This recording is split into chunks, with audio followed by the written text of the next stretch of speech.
Welcome AFI Movie Club. I'm Theresa Guleserian, the production designer of The High Note and also an AFI alumni.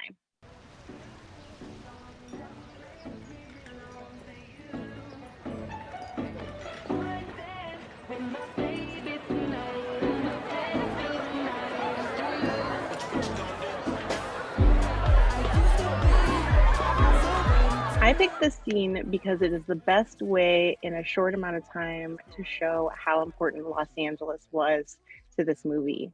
I was really excited about the movie in general because I love soul music. I loved everything about the script, but the other most exciting part was to be able to really show LA and have it be important for the narrative, be narratively relevant. And so when it came time to figure out what the album release would be for Grace, one of the things we had to think about is not only how big of a star she is and how to represent that in the movie, but also what are the stakes for Maggie? Like what would be a place that would be impressive to everyone who's watching it, mean something in Los Angeles, and be something that is special just for Grace that night. It's not an existing venue, it's something that we did special for her. When Maggie has to kind of a do or die moment, she has to deliver, it will feel like either a huge success or a great failure. I'm an assistant to a big time singer who is having a big party tonight, and her whole label is gonna be there and a lot of other music people, and you're gonna sing for them. That's good, right? You're an assistant. Yeah, I am. I'm an assistant to, but my boss, Grace Davis, is awesome. You work for Grace Davis?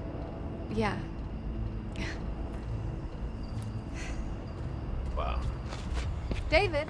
So when we were talking about all those things, and I was just really searching through the city for all of the iconic views of LA, Nisha and I started discussing the view from Yamashiro and how you can see all of LA and how special it is and how people go there for, big moments in their lives. And it felt really special and really true to this town. So it was really fun. You just walk around pretending and shit. I'm sorry that I lied to you. It was wrong. But we made something really good, and it deserves a shot. I think you deserve a shot. And do you know what's in there? That could change your whole life. It could change both of our lives. I'm not your escape plan, Maggie.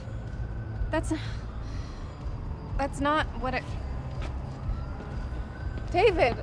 There's a real challenge to make it feel like the person who's playing the megastar feels like a big star in your film. You have to build a history and give all of this visual support and visual cues that's outside of the script so that you can help the audience to believe and be there and not be questioning it as you go along. Obviously, Tracee Ellis Ross helps a lot. She was so wonderful and really just stepped right into it. You want to be a producer? Producing is about trust and commitment and taking care of your artist.